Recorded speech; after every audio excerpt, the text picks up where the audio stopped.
Welcome to episode 269 of the 2-1, and today I'm looking at whether or not the Seattle Seahawks are serious Super Bowl contenders and if they can go on to win it all. Now, yes, I understand they have to make it through wildcard weekend today, and they might not even get past the Los Angeles Rams if I'm just being speculative and just giving my opinion whether or not how far they can go and if they will even get past the Rams today. So, looking at the Seahawks as a whole, we saw in the very first half of the NFL, Russell Wilson looked like a MVP frontrunner. DK Metcalf looked like the best receiver in the league. Chris Carson and Carlos Hyde looked like they had an amazing run game going, and that offense was nothing to mess with. However, the defense always held them back. Russell Wilson could put up 30, 35 points, but the defense would give up 40, 42. So he had some struggles there. Then in the back half of the season, the Seattle Seahawks made a trade to acquire Carlos Dunlap, and Jamal Adams finally got healthy. So the pass rush got lethal. The leadership on the defense was ready, and I think the Seahawks defense is ready, and they're on the next level compared to the first half of the season. Compared to now, they're one of the better defenses in the NFL. I definitely think top 10 when everyone is healthy. However, the other side of the football, the offense started to struggle and it became very stagnant. Russell Wilson definitely is not cooking by any means. He's not dangerous Russ. He ain't MVP Russ. He ain't looking good. I love Russell Wilson. Huge fan of him. Might be my favorite quarterback in the league, but right now he's not performing well. DK Metcalf has disappeared, and against the Los Angeles Rams today, Jalen Ramsey very well might lock his ass down and take him out of the game pretty much. Like I said, and then Chris Carson, Carlos Hyde, still great running backs, but overall that offense is not the same first half of the season offense by any means, and the defense has really had to step up and pretty much control the game for them and hold their opponents to about 10, 17 points because that's all the Seahawks really score themselves.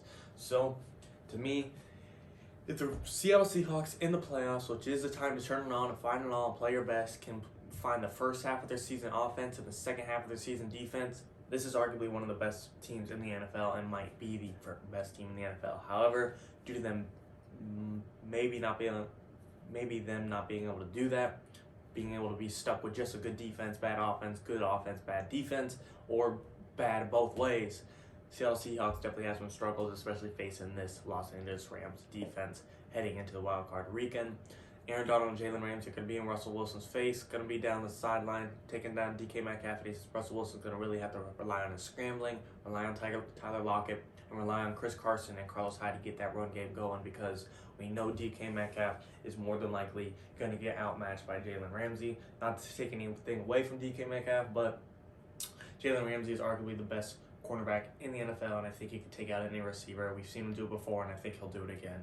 It's definitely going to have some speculation. However, Jared Goff might not be playing, so that could be an upside for the Seattle Seahawks. To me, even if the defense is bad, even if Russell Wilson is kind of stagnant, I'm going to bet on Russell Wilson over a backup quarterback 99 out of 100 times, and I can't not bet on him now. I think they can get past the Los Angeles Rams. However, Jamal Adams is battling a shoulder injury, and really he takes away a big impact from their secondary and their pass rush. We know all he does is like to sack and get to the quarterback, which isn't bad, but it's his favored playing style.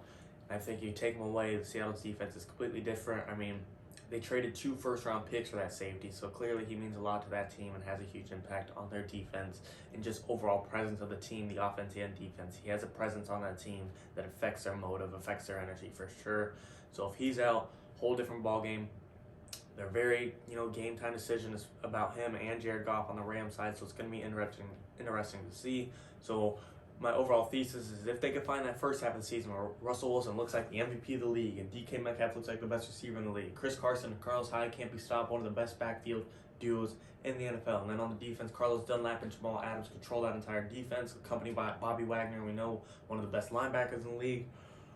They are a Super Bowl team. They will steamroll through the backup quarterback in the Rams. They will go to New Orleans and be able to take out Drew Brees in Slant Boy and Michael Thomas, and I think you go into Aaron Rodgers' home and take out the Green Bay Packers.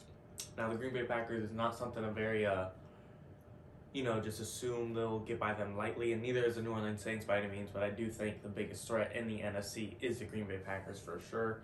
But we know Russell Wilson and Aaron Rodgers have I won't say a great history, but a great history of just battling each other out. Really, no one outplays the other by any means. Pretty unfair rivalry. Russell Wilson won this year. Green Bay Packers will win that year. I mean, we saw Russell Wilson beat the Green Bay Packers in the NFC Championship about 4 or 5 years ago, or it might be like 5-6 years ago, to go on to the Super Bowl. We seen just last year that Jimmy Graham first down from the Green Bay Packers really saved Aaron Rodgers and the Packers to make it onto the NFC Championship, beating the Seattle Seahawks in the divisional round. So these two do have a history of battling out and getting their fair share each. But I think Russell Wilson, if they can find it, they have a chance. They can beat the Green Bay Packers, but if they just miss one of those things, Jamal Adams is out, defense isn't on 100%, offense is 100%, DK Metcalf is shut down. If any of those variables are taken out and the Seattle Seahawks are not playing at their 100%, they will not be able to take down the Green Bay Packers. If they can play them, who knows, the Tampa Bay Buccaneers might go on a freaking hot win streak. And to me, if the Buccaneers could take out the Packers and Seattle Seahawks, I'd worry about them too. So to me, like I said, final consensus is everything is healthy. Of course, that's how every team is. If everyone's spot on, then yeah, you can beat anyone. But for the Seattle Seahawks, their back half of the season defense is one of the best in the league, and their front half of the offense, or the front part of the season offense is one of the best in the league. And if you combine those, they could go through anyone. So it's really going to depend on that, how they perform. Yes, I think they could be a Super Bowl contender. But if they're playing like they have been lately, they're not even going to be close, and they might get bumped by the Los Angeles Rams. Let me know what you guys think in the comments. How far do you think Russell Wilson can take the Seattle Seahawks? Can he get his second ring? Can he get DK Metcalf his first ring? It's going to be fun to see. This NFC playoffs is going to be awesome to watch. Playoffs start today. Let me know who you think will win. 2-1.